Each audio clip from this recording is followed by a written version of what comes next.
you know? Chaco Canyon in northwest New Mexico was an important cultural center made up of 12 large pueblos.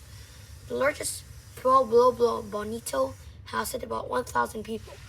Archaeologists think that Chaco Canyon was a trade center for surrounding communities. Building larger houses. Around 1,300 years ago, the population had grown so much that ancestral Puebloans were living in larger groups. They built rectangular houses completely above ground. They used tree limbs and bark for frame. They covered the wood with adobe, soil containing clay over time. Started building houses with sandstone blocks, stacked and held together with adobe.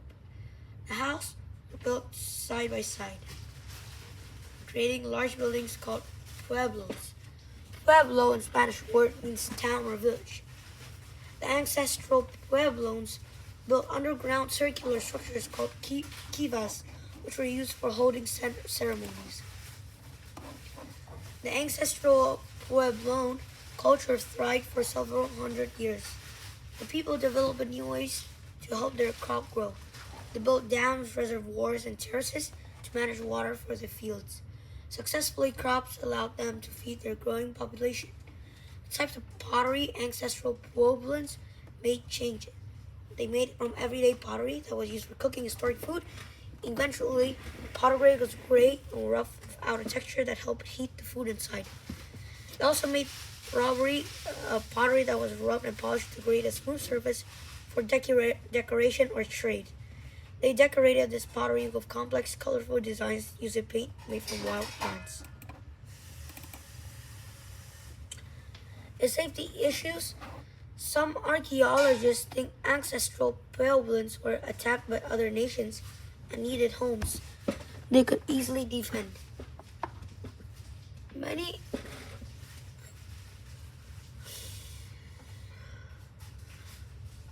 the people that were could pull their ladders inside, leaving their enemies no way to enter. Although the idea makes sense, there's little evidence that this was a reason to move. Archaeologists were puzzled by the ancestral Puebloans' move to open areas to cliff dwellings. They think ancestral Puebloan population grew, more farmland was needed, moving to cliff dwelling freed more flat land for growing crops. The ancestral Puebloans also may have needed new fields to replace old fields that were overused and has lost the ability to grow food. Another possible reason is the move might have been warm during winter.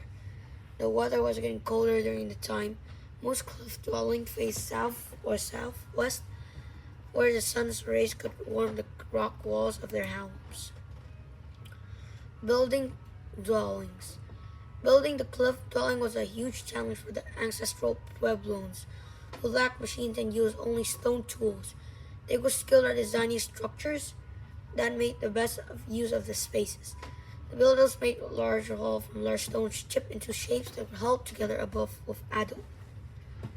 They covered walls with adobe, sometimes painting designs on the inside of the walls. Builders made upper floors by having large wooden poles across the tops of the walls, placing larger poles across the beam. Next, a layer of sticks or bark was piled on. They added a thick layer of adobe to hold it together.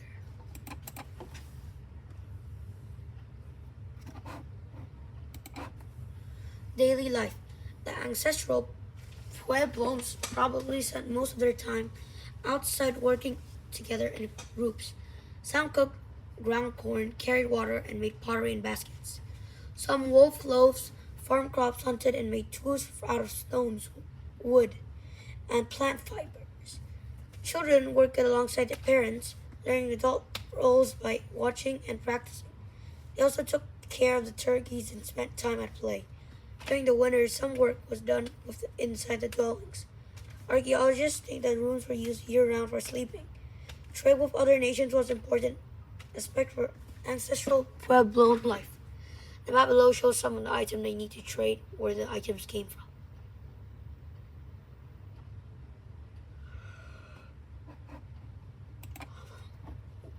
Spiritual life. Because modern kivas are still used by descendant and ancestral Puebloans, We know they were used for religious ceremonies. They were probably used for family gatherings, as guest rooms, as workplace in winter. People entered kivas with ladders. Each kiva had a fire pit. In the center,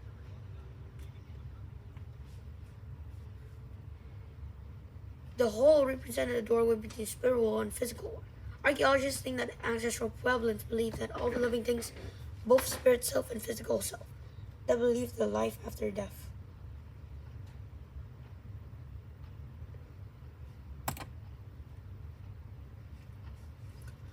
Leaving the cliffs between 12,080s and 12,095, ancestral Pueblans left the cliff dwelling and moved south to New Mexico and Arizona.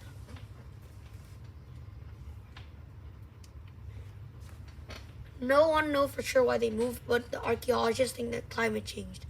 Perhaps by the time ancestral Pueblans left Mesa Verde, they had cut down most of the trees for firewood for building pueblos.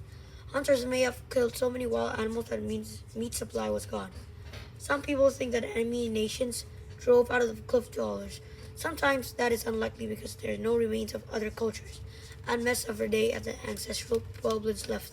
Archaeologists find older remains deeper in the ground and newer remains closer to the surface. If enemy would have drove out of the city cliff dwellers, evidence of their cultures would be found atop of the ancestral Puebloans' remains. Modern-day descendants. When the ancient cliff dwellers left Mesa Verde, some moved south, settled along the Rio Grande River in New Mexico. These are ancestors of modern Pueblo nations. Others moved to Arizona, eventually homing the Zuni and Hopi nations. Preserving the past. Protecting cliff dwelling in late 1800s, many people visited the cliff dwelling. Some photographed, drew, and described the sites, but others took artifacts from the dwelling to sell. Over time, people became concerned about protecting the cliffs dwelling from damage and looting. The concern led to the creation of Mesa Verde National Park in 1906. The National Park Service protect the cliff dwelling as well as allowing visitors to enjoy them. Educational exhibits at Mesa Verde, other sites in the southwest, teach us about ancestral Puebloan way of life.